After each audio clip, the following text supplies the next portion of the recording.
We're just going to do an interview, okay? To see if we can find something of interest. Pete, we're here. What would you tell him? Okay. End of session. All right. Marty had found his place in the world. He started to blog, telling people he was practicing Scientology independently. I've been overtly practicing for 3 years, and dozens upon dozens of people have followed my lead around the world. His blog has become a rallying point for people who, perhaps like myself, who still believe in a lot of the aspects of Scientology and believe in its efficacy. Interestingly, more and more people are practicing Scientology in the comfort of their homes. People are doing it. It's beginning to burgeon. The future ain't coming from the church. I mean, the church has become a butt of jokes. The future is coming from us. Everyone you find outside of the church who continues to use Scientology left Scientology because they don't agree with people being forcibly disconnected from their families.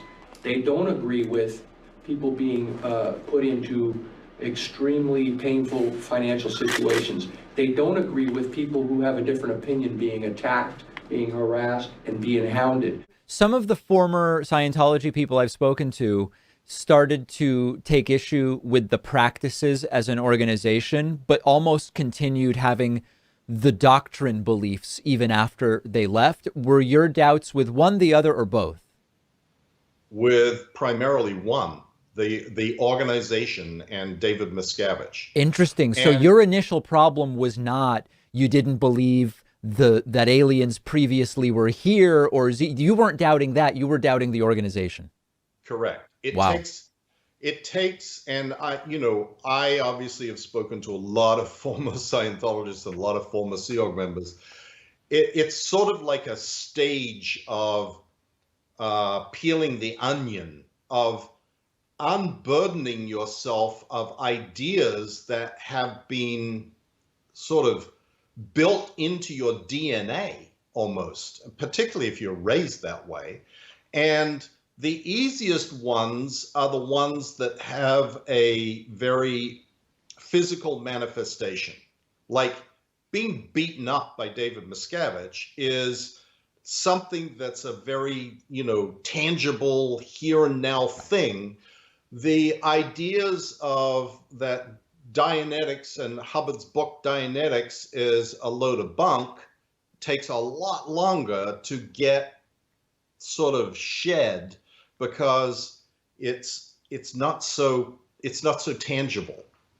That makes a lot of sense. And I mean, when it seems as though it takes, in a sense, more, although in a physical sense, the decision to leave or try to leave seems like the piece that's most difficult. It seems that maybe the beliefs that have been ingrained in you your entire life are really the most difficult, although in a different way. Yeah, you're absolutely right, David. And I don't think that there is anybody that you will ever talk to who is a former Scientologist that will tell you anything different than that. One of the problems with Scientology is that it becomes so religious, okay? You no longer have a life. So there's nothing to improve. That fanaticism leads to all other evils. I think I recognize how Scientology at the upper levels does that to people. Everything positive that happens to you, you get validated by attributing it to what you learned from Hubbard. And everything negative that happens to you, you're counseled that it's your lack of application of what you did learn. And then it really becomes mind control by definition. I figured the whole mousetrap out. My goals have, I've readjusted them radically since I got out of the Church of Scientology. Marty is still auditing and writing his blog, but has now rejected the label of Scientologist.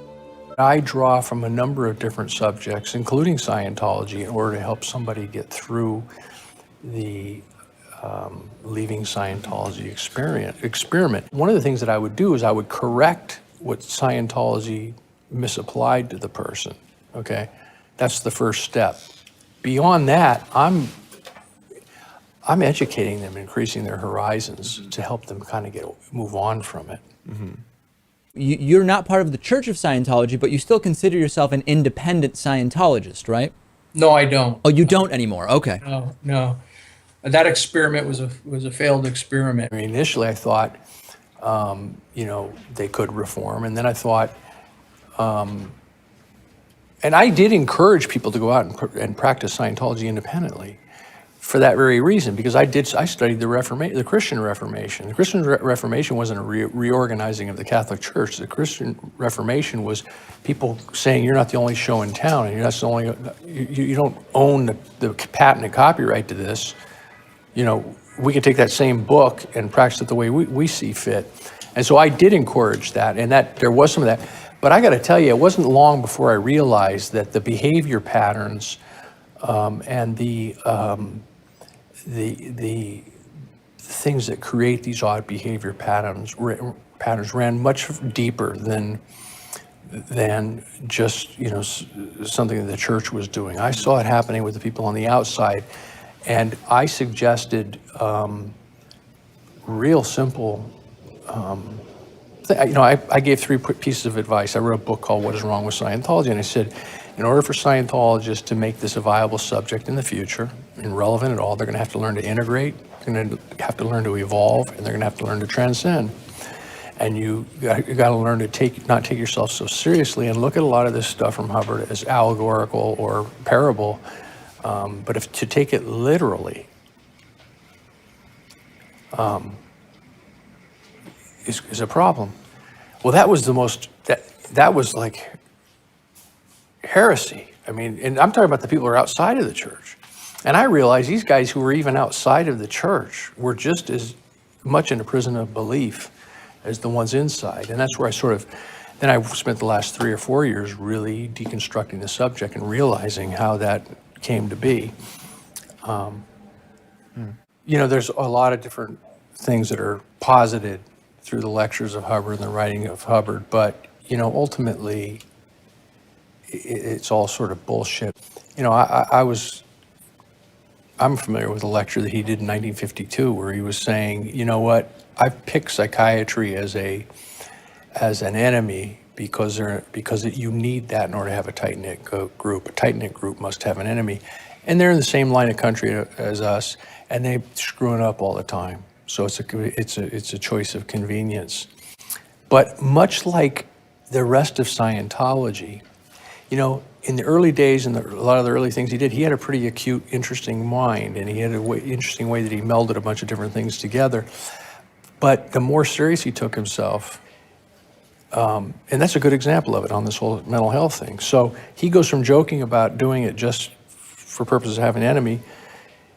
18 years later, he's writing stuff about how these people truly are evil beings who've been beamed in from another planet. You know, that shows you the evolution, and it shows you the danger of taking yourself seriously. You know, it's a really kind of an odd, unique religious quote-unquote experience because, you know, the first book, their Bible, is called The Modern Science of Mental Health, published in 1950, and then it evolved into a religious cult. But the whole thing is predicated on pop psychology. You know, I see it as something that, you know, I see Scientology itself as really being a faith-based thing. I mean, it works to the degree that somebody believes in it, and it doesn't work to the degree that somebody doesn't believe in it. You sort of got to enforce this bubble in order for this faith to stick and have effect. And now you, as Mark Rathbun, former Scientologist, I'm guessing you don't believe any of it. Yeah, well, you know, I don't really believe anything anymore. You know, I sort of created a standard for myself. I'm not taking anything for granted.